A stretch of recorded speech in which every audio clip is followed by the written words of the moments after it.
तो आज का जो हमारा शेयर है वो है Tata power company limited.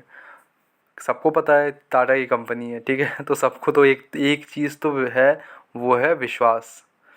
Company पे फुल विश्वास है सबको कि टाटा की कंपनी है तो बढ़िया कंपनी है, बस सबको विश्वास है। बट अब हम इन्वेस्टमेंट क्यों करते हैं? क्योंकि हमारा पैसा बने उधर, ठीक है। उसके लिए हम इन्वेस्टमेंट करते हैं। बट अगर कोई कंपनी काफ़ी टाइम से आपको एक रिटर्न अच्छा खासा नहीं दे रही, एक जगह पे फंस रही है और उसके बाद फिर डाउनवर्ड मूवमेंट लेती है, तो क्या किया जा सकता है, हम उस पर आज चर्चा करेंगे हमारा। इसलिए मैंने इस कंपनी को चूज़ किया है बिकॉज इवन पता है कि पावर वाली कंपनी है तो रिन्यूएबल सेक्टर में फुल्ली लाइक काम कर रही है, ईवीज बना रही है, लाइक ईवी वाले जो पावर स्टेशंस है वो है, ठीक है। वो सब तो एक बढ़िया काम चल रहा है, ठीक है। अब उस पर जो मेरा राय होगा वो आज एनालिसिस के बाद ही होगा कि क्या कर किया जा सकता है इस पर। क्या हम इस पर वेट कर सकते हैं, क्या फिर हम एंट्री कर ले इस पर, इस लेवल पे और बैठ जाए थोड़ा टाइम के लिए एंड देखें कि कहाँ तक जा सकता है, ठीक है। एक दो आज से 5 ईयर्स तक क्या हो सकता है, इसका लेवल क्या हो सकता है, ठीक है। तो हम देखते हैं, कंपनी को स्टार्ट करते हैं, फुल्ली एनालिसिस करेंगे क्या क्या है, ऊपर ऊपर से एनालिसिस करेंगे। अगर आपको डीप जाना है तो आप गूगल वगैरह करके रिसर्च वगैरह कर सकते हो अपने हिसाब से। मैं वहाँ भी करूँगा बट मैं वहाँ दिखाऊंगा नहीं, बहुत लंबा हो जाता है वो वीडियोस वगैरह, तो आप भी बोर हो जाते हो। नॉर्मल नॉर्मल दिखा देते हैं, मोटा मोटी दिखाते हैं। वहाँ खाली और गूगल में आपको खाली ऑर्डर बुक्स वगैरह मिल जाएंगे, बट यहाँ यही यही मेन चीज़ है, सब कुछ यही दिखेगा आपको, ठीक है। तो हम स्टार्ट करते हैं। तो कंपनी क्या करती है, primarily involve into business of generation, transmission and distribution of electricity. Simple सा काम। अब ये सोलर रूफटॉप्स मैन्युफैक्चर करती है, और ये प्लान करी है 1 lakh EV charging stations by 2025। मतलब इस साल का वो है कि 1 lakh EV station, charging station बन जाए, ठीक है। ये एक तो इसका बहुत अच्छा खासा एक बैड ये है कि रेवेन्यू तो मतलब इससे अच्छा खासा आने वाला है in the next 5 years.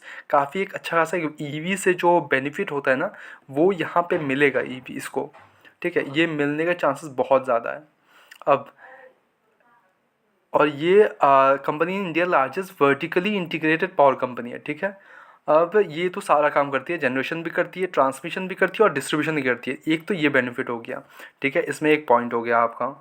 Next अगर हम देखें तो इसका मार्केट कैप 1 लाख करोड़ से ज़्यादा है, ठीक है, कोई इशू नहीं। 4 का 95 का हाई लगाया था, 351 पे है, अभी घूम रहा है।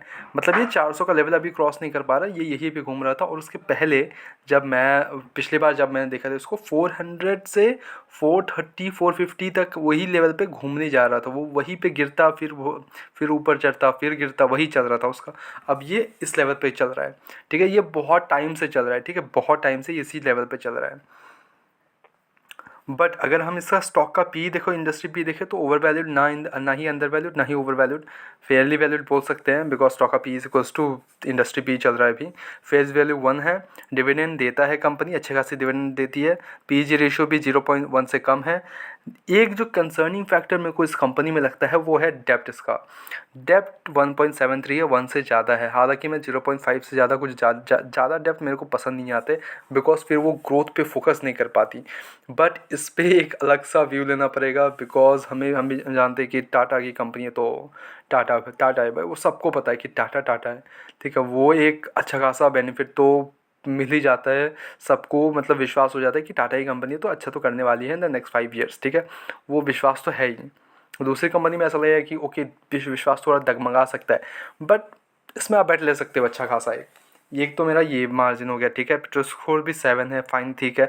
आर ओ कम है, कम है, 11.1 है, कम है मेरे हिसाब से, काफ़ी कम है, बिकॉज थोड़ा ज़्यादा हो तो ज़्यादा अच्छा है, बट ये काफ़ी कम है। ये एक हो गया, ठीक है। अब इसका हम चार्ट देखें, मैंने क्यों बोला आपको मैं बताता हूँ, ठीक है। ये देखो आप, इस लेवल पे ये काफ़ी टाइम से, ये 1 ईयर का मैंने चार्ट खोला है। 1 ईयर का देखोगे, मैं यहीं पे खोल रहा हूँ, ज़्यादा ट्रेडिंग व्यू वगैरह नहीं जा रहा हूँ, इसी में दिखाता हूँ आपको, ठीक है। तो ये काफ़ी टाइम से एक रेंज पे फंस रहा था, ठीक है। ये देखो आप, 400 वही वही लेवल, 400 को लेवल को क्रॉस करता, फिर वही, फिर अभी जो गिरावट हुई है तो यहाँ फंस रहा है ये 340 367, यही इसी लेवल पे फंस रहा है, ठीक है। यहाँ एक है। अब अगर पीयर्स देखें हम इसका, तो इसके साथ कंपनीज तो है अच्छी खासी, ठीक है। NTPC, power grid, Adani power है। अडानी पावर एक अच्छी कंपनी है और इंडस्ट्री पी से काफ़ी अच्छा खासा लाइक कम वो उस पर भी है, अंडर वैल्यूड शेयर्स हैं, ठीक है। अडानी ग्रीन हो गया। बट अडानी पावर क्या कर किया जा सकता है उस पर एक अलग वीडियो बनाएंगे हम। अडानी अडानी पे भी वीडियोस लाऊंगा मैं, ठीक है। इसके बाद ही शायद से मैं ले आऊँ, कल या परसों तक, नहीं संडे तक आ जाएगा, संडे तक अडानी पावर पे आ जाएगा, ठीक है। कल तो टाटा टाटा पावर है, ठीक है।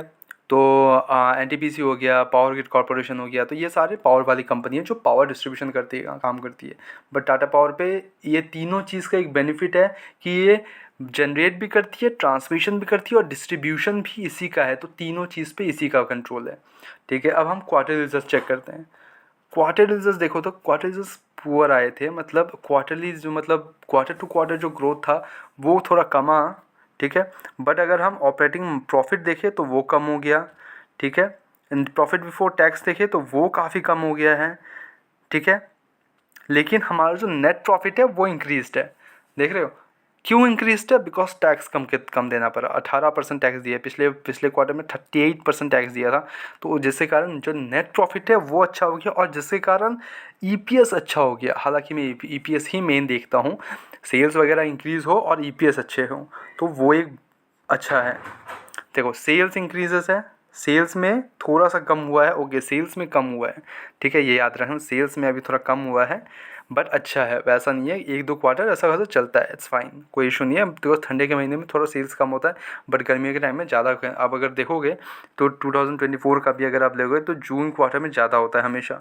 जून क्वार्टर अगर पिछला क्वार्टर 23 का भी देखोगे, 22 का भी देखोगे तो थोड़ा ज़्यादा दिखेगा आपको, बिकॉज वो गर्मियों के मौसम में ज़्यादा वो करता है, काफ़ी अच्छा बेनिफिट मिलता है। अगर आप प्रॉफिट लॉस स्टेटमेंट चेक कर ले हम, तो सेल्स है ओके, कंपाउंडेड सेल्स ग्रोथ 5 साल का देखें तो 16%, 5 ईयर्स 70, कम प्रॉफिट ग्रोथ देखें तो 70, प्रॉफिट ग्रोथ अच्छा है। सेल्स ग्रोथ में 16%, 3 साल में 20%, विच इज़ ओके ओके, ठीक है, ओके ओके बोलूँगा, ठीक है। अब बैलेंस शीट चेक करते हैं हम। रिजर्व्स इसके पास अच्छा खासा है, रिजर्व्स अच्छा खासा है, जिसके अगेंस्ट में अगर हम इसका डेप्थ देखें तो डेप्थ कितना है, डेप्थ 58। यहीं पे तो मार खा रहा है यार, यहीं पे कंपनी अपने आप को ग्रो नहीं कर पा रही है। देखो मैं इसलिए बोलता हूँ कि डेप्थ वाली कंपनीज में ना वो ग्रोथ वाला फैक्टर ना काम नहीं आता, क्योंकि अब देखो ग्रोथ इसका डेप्थ देखो 58,000 करोड़ का डेप्थ है और इसका अगर हम रिजर्व्स देख ले तो 33,000 करोड़ का रिजर्व्स है।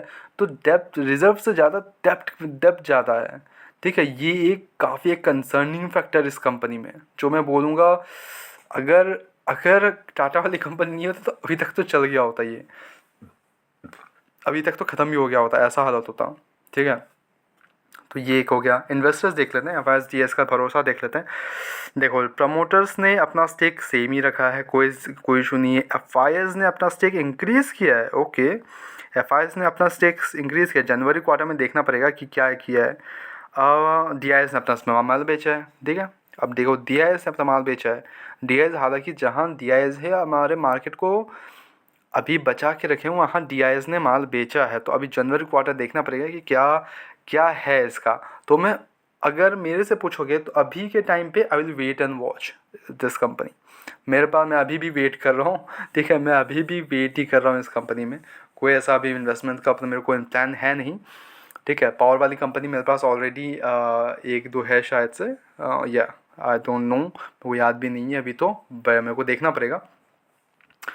तो ये कंपनी तो ऑब्वियसली नहीं है, मैं इसको वॉच लिस्ट पे ऐड करके मैं इसको देखूँगा थोड़ा टाइम और, बिकॉज यार अभी भी मेरे को डाउट्स है इस पर ड्यू टू दिस डेप्थ वाला फैक्टर। और डी आई एस ने अपना माल बेचा है, मैं जनवरी क्वार्टर में देखना चाहता हूँ और एक क्वार्टर में देखना चाहता हूँ कि कैसा होगा, तब थोड़ा मैं इन्वेस्ट कर सकता हूँ थोड़े टाइम के लिए, एंड मैं स्विंग ट्रेड करूँ या फिर लॉन्ग टर्म के लिए ऐड होल्ड करूँ, फिर वहाँ पे उसके बाद ही मेरे को कुछ डिसाइड करूँगा, ठीक है। तो ये थी मेरी एनालिसिस, आपको क्या लगता है कमेंट करो, ठीक है। और भी किसी शेयर पे अगर रिव्यू चाहिए तो kindly please comment it down, ठीक है। एंड मेरा कोई भी शेयर को बाय एंड सेल रिकमेंडेशन बिल्कुल नहीं होता, मैं खाली सजेशंस देता हूँ। तो please don't take it as a buy and sell recommendation कि आप मैं जैसे बोले मैं ख़रीद लूँ, वैसा कुछ नहीं। ओके, ओनली सजेशंस लो, सजेशंस को आप अपने देखो, उसके बाद आप खुद भी रिसर्च करो, फाइनेंशियल से बात करो, उसके बाद अपना रिस्क रिवॉर्ड रेशियो देख के ही इन्वेस्टमेंट करो, ठीक है। तो ये थी मेरी एनालिसिस आज की, एंड मिलते हैं कल नेक्स्ट वीडियोस में। तब तक के लिए, और प्लीज़ यार चैनल को सब्सक्राइब करो, वीडियो को लाइक करो, प्लीज़ यार कर दो, इतना इतना कर दोगे तो मेरे को मोटिवेशन मिल जाएगा, ठीक है। आपको तो कुछ नहीं होगा बट मेरे को मोटिवेशन मिल जाएगा, और मैं और ज़्यादा वीडियोस और ज़्यादा रिसर्च कर सकता हूँ एंड आपको ऐसे ही दिखा सकता हूँ, ठीक है। तो मिलते हैं नेक्स्ट वीडियोस में, तब तक के लिए bye bye, peace and signing of.